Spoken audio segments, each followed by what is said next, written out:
Buenas noches, estamos en el programa de la Facultad de Derecho al Día, su nombre, mi nombre es Juan Seda. El docente invitado del día de hoy reúne la doble condición fundamental para nosotros, para nuestra facultad y para toda la UBA, que es docente investigador. Y justamente por una experiencia reciente que ha tenido en la Universidad de Salamanca, lo hemos convocado como para preguntarle sobre derecho penal, filosofía del derecho, los debates actuales en esta materia. Y para eso ya paso a presentar al doctor Diego Luna, que es docente de la materia de filosofía del derecho en la Facultad de Derecho. En cursos del Departamento de Filosofía del Derecho que se dictan en el CPO. Sí. Bueno, ¿cómo te va, Diego? Buenas noches. Bien. Gracias por venir. No, por favor, gracias a vos, Juan, por la invitación. Realmente para mí es un placer estar acá porque es nuestra casa. Es un ámbito más de los ámbitos físicos que tiene nuestra casa, la Universidad de Buenos Aires. Por respeto, lo primero que hay que aclarar para todos los colegas que no soy doctor todavía. Tengo títulos de posgrado en especialización. Estoy cursando una maestría con mucho orgullo de las que organiza la UBA, particularmente la maestría en docencia universitaria, de la que vos formas parte en el comité. Pero todavía no soy doctor, aspiro a hacerlo por esta universidad en algún momento. Bueno, Diego, pero el primer tema con el que me interesaba empezar a conversar contigo es tu participación en el Congreso de Derecho Penal realizado en la Universidad de Salamanca. ¿O era un congreso de filosofía del derecho? Porque vos estás un poco en las dos temas, en las dos materias. Yo hago el equilibrio difícil para los filósofos del derecho y difícil para los penalistas, porque para los filósofos del derecho, como algunos amigos suelen calificar al derecho penal dogmático tradicional como una especie de vuelo de vuelo que no llega a la altura del vuelo filosófico, y a la vez yo me animo igual a tratar de hacer ese cruce. En este caso en particular el congreso era de jóvenes investigadores en ciencias penales, con ese título ya que invita al debate, por lo menos la ciencia penal, si se puede hablar de una ciencia penal. Pero lo cierto es que era un congreso internacional, en este caso la tercera edición del congreso. Yo traje el programa del congreso para poder charlar un poco en torno a eso, porque fue muy amplio los contenidos, y es un congreso que organiza la Universidad de Salamanca cada 2 años. La primera edición se hizo en el 2009, luego en el 2011 y esta tercera edición en el 2013.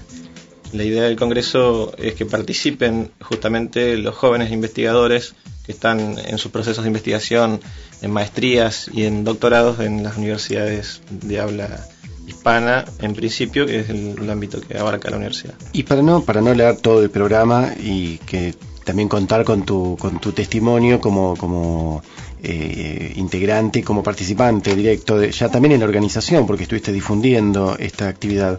¿Cuáles fueron los temas recurrentes en este congreso? ¿De qué era lo que más se debatía? ¿Qué tipo de planteos? Porque por lo que veo del programa la mayoría de los participantes eran españoles. ¿Cuáles eran los temas preferidos? Acá lo primero que hay que decir del congreso es que tenía unos ejes sobre los cuales se planteó inicialmente la convocatoria y que giraban en lo que tradicionalmente se trata en el derecho penal, que son esos dos grandes campos de estudio dedicados a la teoría del delito, por un lado, y por el otro a las teorías de la pena. Pero se le dio mucha importancia al Congreso, y esto es lo relevante, quizá lo de mayor actualidad, porque esos son temas tradicionales para el derecho penal, el abordaje a las nuevas tecnologías. Se le dio un impulso en particular, se le dio ciertos beneficios, se becaron algunas participaciones, incluso a beca completa de investigadores que abordaran las problemáticas del derecho penal desde las nuevas tecnologías, el cruce de TICs y derecho penal. ¿A qué nuevas tecnologías, Diego, se refieren?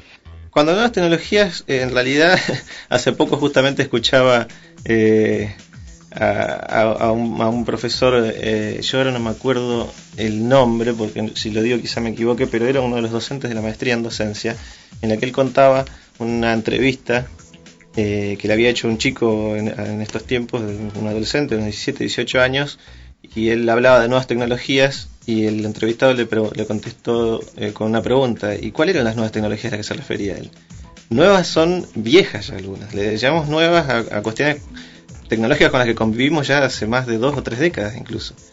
Pero a esas tecnologías se llamaban en definitiva, a los cruzamientos de la tecnología de las comunicaciones, a internet, a los sistemas informáticos, donde en definitiva en el derecho penal se hizo mucho abordaje a los delitos transnacionales, a los delitos vinculados al delito organizado, vinculados con el manejo de información o datos o bases de datos por redes informáticas. Eso fue lo que se quedó enfocado bajo ese eje de nuevas tecnologías. Claro, te preguntaba porque también tenía la duda si ingresaba en ese aspecto un aspecto ahora bastante en boga en nuestro país. Hay un famoso caso que se debate todos los días en la televisión, donde está muy en juego la utilización, por ejemplo, de los registros de ADN y la cadena de mantenimiento de ese ADN y a dónde pasó y cómo se analizó y si pudo ser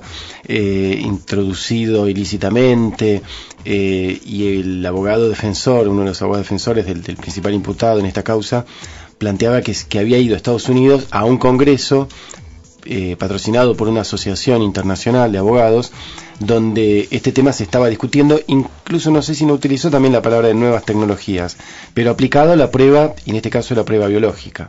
Esto está también, ingresó también en el debate la cuestión probatoria, fuera de lo teórico también en Salamanca. Yo no recuerdo ahora alguna de las ponencias en particular que haya abordado cuestiones de índole procesal. Seguramente las pudo haber habido. Yo no presencié todas las mesas. Esto habría que mencionar que se hizo un diseño de congreso en el cual había mesas en paralelo. Bueno, para los que estuvimos de manera presencial era imposible asistir a las dos. Pero en general lo que rondó fue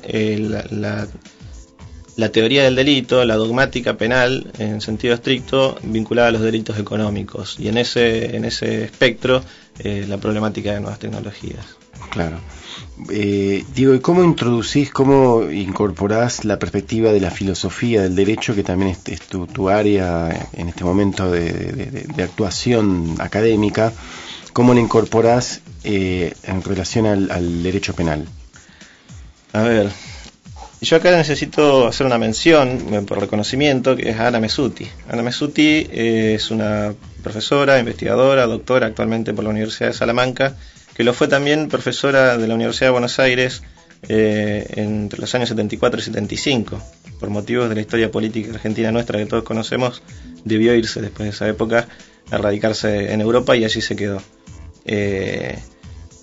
Y Ana Messuti es para mí una persona a la que sigo sus ideas, sigo su pensamiento, y ella hace este planteamiento. Creo que la respuesta, entre otros filósofos del derecho, yo la encuentro en su obra.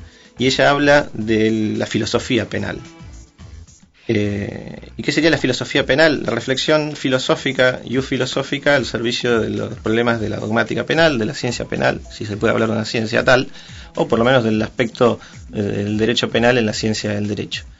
A veces yo suelo usar un ejemplo que no sé si sea gráfico para todos, pero al menos lo es gráfico para mí, que yo creo que un estudio del derecho penal, un desarrollo científico del derecho penal, sin un anclaje, sin un soporte, sin una remisión a una teoría general del derecho, cualquiera fuere, un contacto con la filosofía del derecho, es algo así como un cardiólogo que se desentiende de la anatomía. Nadie estaría dispuesto a ponerse en manos de un cardiólogo o de un cirujano que no le presta atención, que desentienda o que crea que es innecesario para su labor específica tener conocimientos de anatomía. Yo creo que un penalista corre en sus manos está casi el mismo riesgo que tiene el uso de un bisturí para un cirujano, cuando ese penalista no toma contacto con la filosofía del derecho, con un marco general. Y en tu caso, ¿cuál ha sido la opción que has tomado respecto de las distintas corrientes filosóficas del derecho? ¿A cuál adherís? Mi tradición es la teoría egológica del derecho. Es muy conocido Carlos Cosio en la Universidad de Buenos Aires y en las universidades latinoamericanas, también lo es en España bastante. No obstante, como lo dijo hace muy poco en nuestra querida Facultad de Derecho, Manuel Atienza, que lo pronunciaban mal el apellido en España, decían Cosío. pero Cossio era conocido y lo fue mucho en España.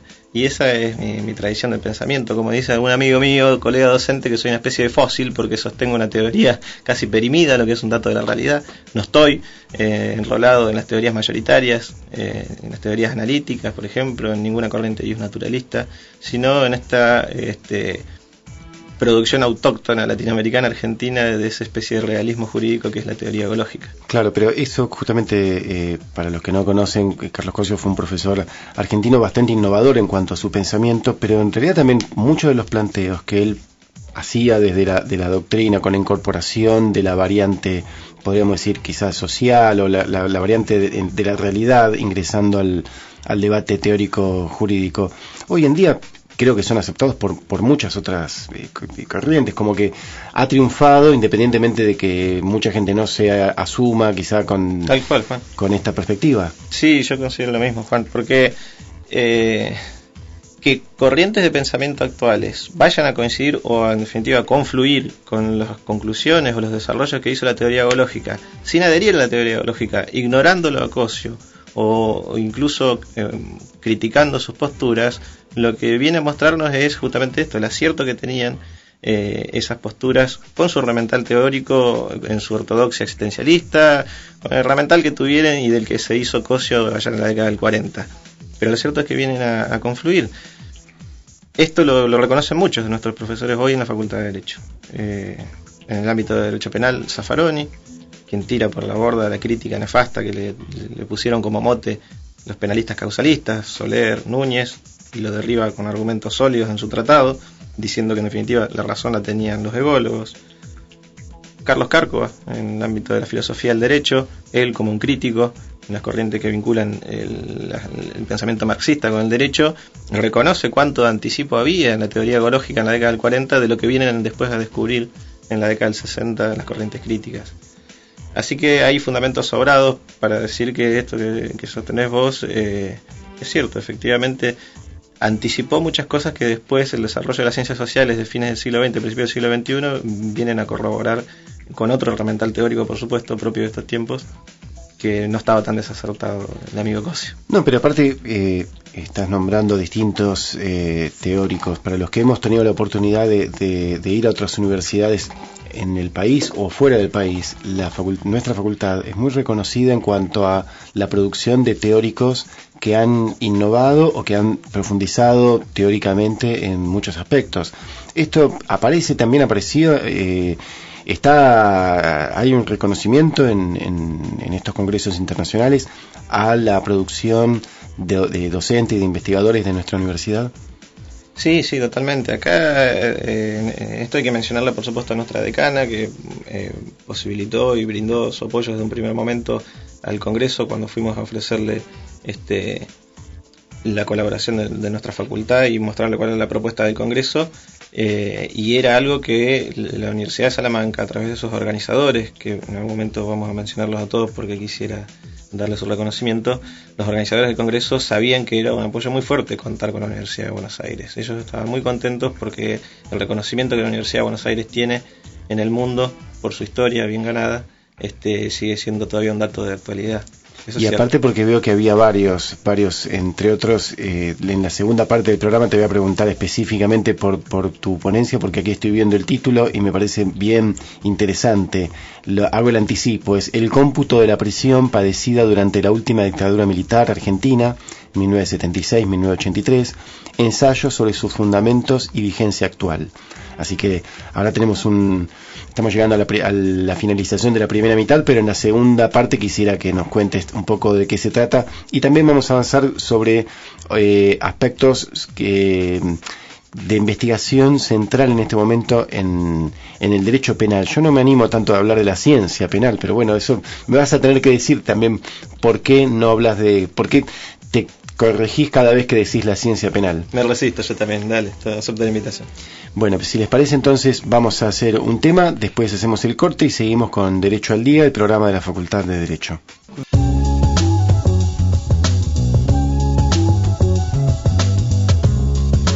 Seguimos entonces en el programa de la Facultad de Derecho, Derecho al Día, y estamos con el abogado, docente, investigador, maestrando Diego Luna. Diego, nos contaste en la primera parte sobre tu participación en este Congreso de Salamanca, los debates actuales, la preocupación que hay en el ámbito penal por debatir la incorporación de nuevas tecnologías, y también habíamos terminado el primer bloque preguntándonos sobre por qué sí o por qué no el derecho penal como ciencia. ¿Eso es una ciencia o no es una ciencia? ¿Por qué sí o por qué no el derecho penal? Yo no quisiera ejercer una especie de autoridad, ¿no? Sino que aclaremos que esta va a ser mi opinión, como todo en este ámbito, ¿no? En el ámbito universitario, en el ámbito de la investigación, en el ámbito académico, de la Facultad de Derecho en particular. Pero creo decirlo desde la perspectiva de quien ha ejercido y ejerce la docencia en la facultad, el derecho penal y la filosofía del derecho también. Se puede reivindicar, y acá tomo palabras de alguien sí que quizá tenga un poco de autoridad, Juan Francisco Linares, aquel gran autor de Derecho Administrativo. Y él lo dice en su obra, justamente Derecho Administrativo, en las primeras páginas. Se puede reivindicar quizá la expresión ciencia del derecho administrativo, ciencia del derecho procesal, siempre que uno tenga el cuidado, el recaudo, de que con esa expresión está aludiendo a un segmento, a un área, a una parcela de un conocimiento general que sí tiene los rasgos, que tiene las credenciales para ser llamado científico, que es el derecho a secas, el derecho en general, la ciencia del derecho. Si uno tiene ese recaudo, como dice Linares, y palabra que yo comparto y creo autorizada, no habría problema en la comunicación entendernos y llamar ciencia al área del conocimiento del derecho penal, como tampoco lo habría respecto al derecho administrativo y otras ramas. El problema, me parece a mi modo de ver, radica cuando uno cree que eso que hace en su tabicamiento disciplinar es algo que escapa a cualquier parámetro de contacto con las demás disciplinas. Pongamos un ejemplo concreto. Y esto ocurre en la enseñanza en la Facultad de Derecho hoy. Por ejemplo, hay quienes sostienen, con total legitimidad, que el derecho es lenguaje. En general, el objeto del derecho, cuyo conocimiento interesa al científico del derecho, es el lenguaje. Claro, sería la posición analítica. La analítica, la tradición de Genaro Carrió, todos conocemos, ¿no? Y hay quienes en el derecho penal sostienen esta posición. Pero a renglón seguido nos viene a decir que su objeto de conocimiento, como ya decía Beccaria, que son los delitos y las penas, nos viene a decir que el delito es un hecho de conducta. Es una conducta humana que tiene ciertas características, tipicidad y demás que hablan los penalistas dogmáticos. Pero ahí aparece un problema que es hasta una obviedad, es tan evidente y tan poco reflexionado que viene a mostrar esta contradicción. El derecho en general, su objeto sería el lenguaje, pero una de sus partes que integran ese conocimiento general sería conducta. El delito es una conducta.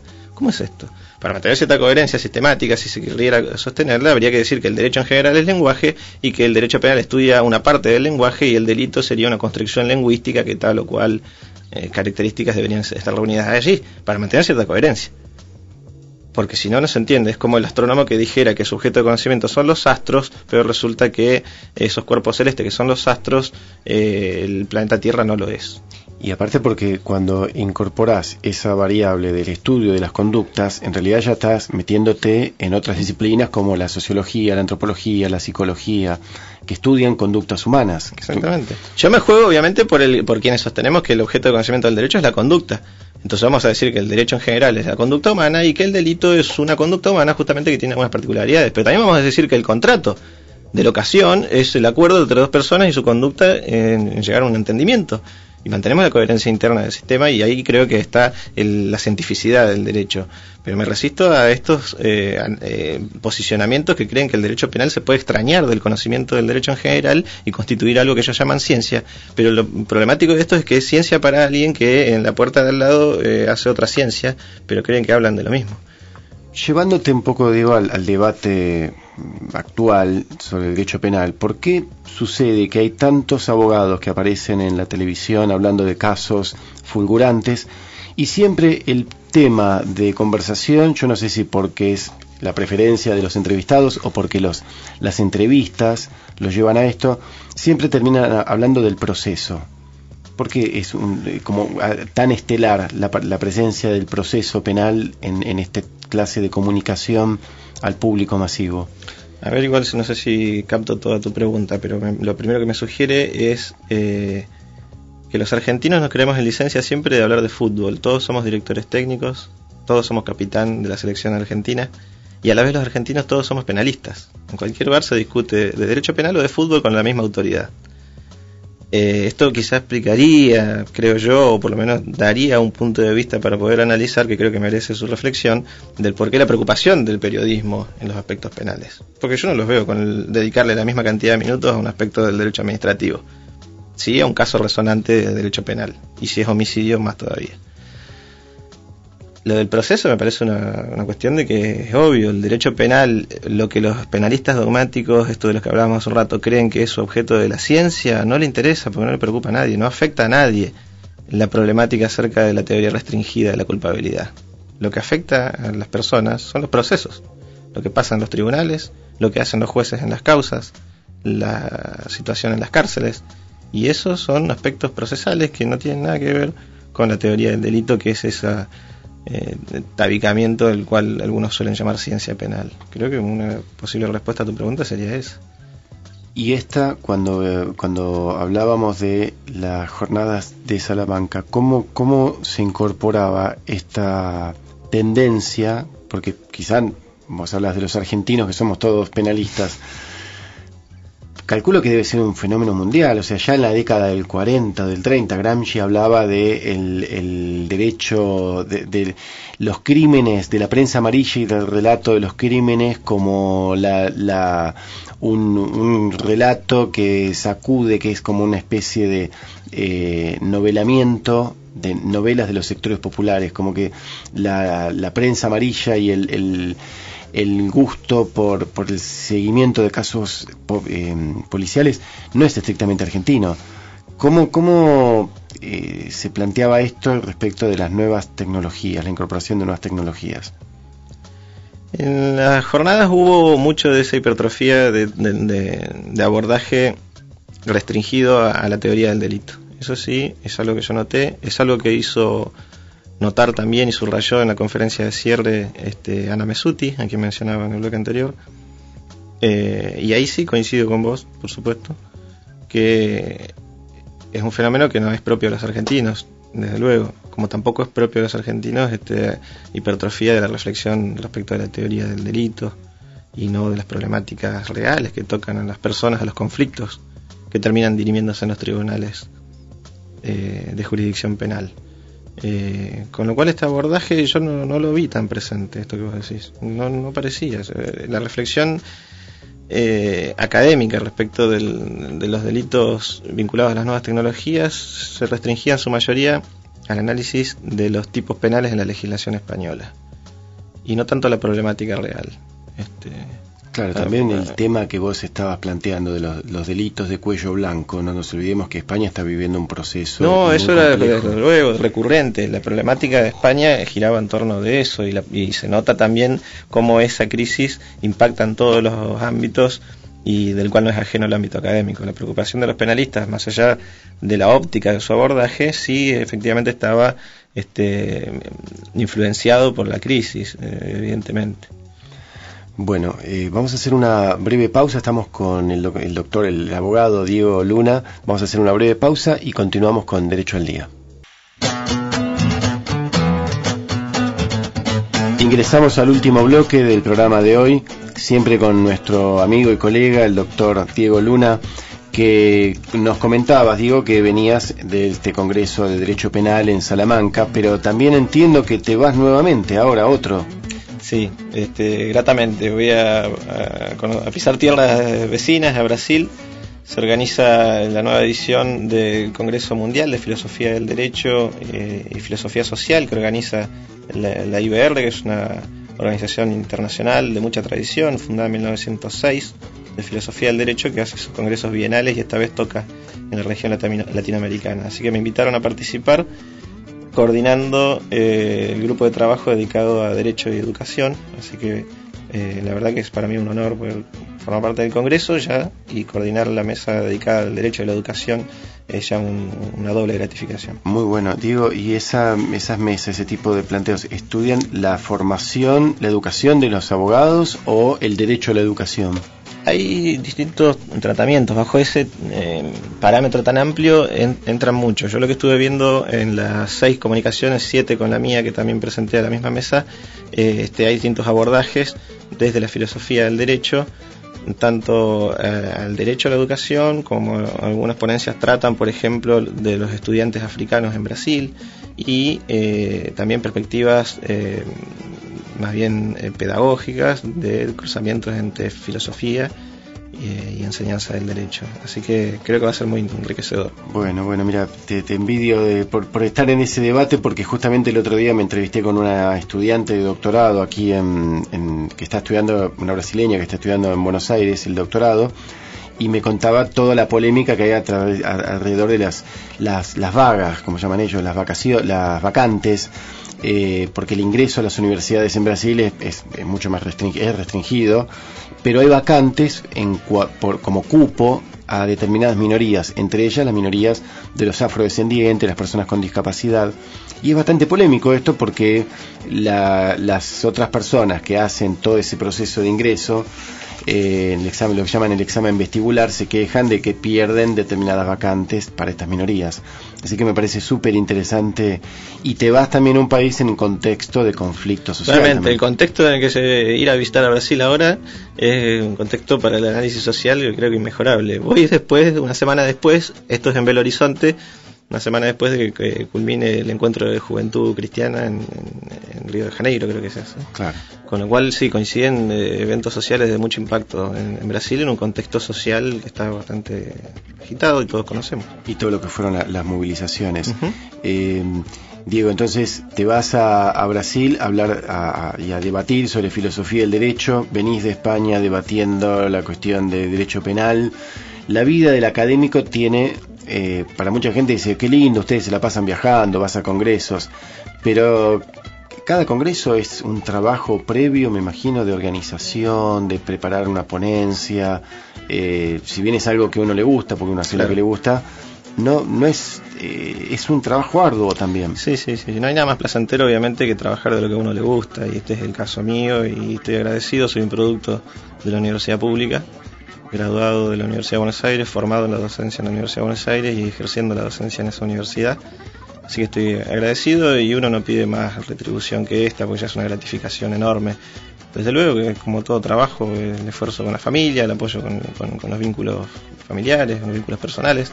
Pero sí, obviamente requiere una preparación, un trabajo. Yo ahora mismo justamente estoy en proceso de lectura de los abstracts que se presentaron a la mesa, para llegar preparado obviamente y comunicarme con ellos previamente y poder hacer lo más enriquecedor posible el debate. Y además, Diego, esto que decís del esfuerzo, no es por decir que sacrificados son los profesores de la UBA, pero sí hay un trabajo de preparación fuerte.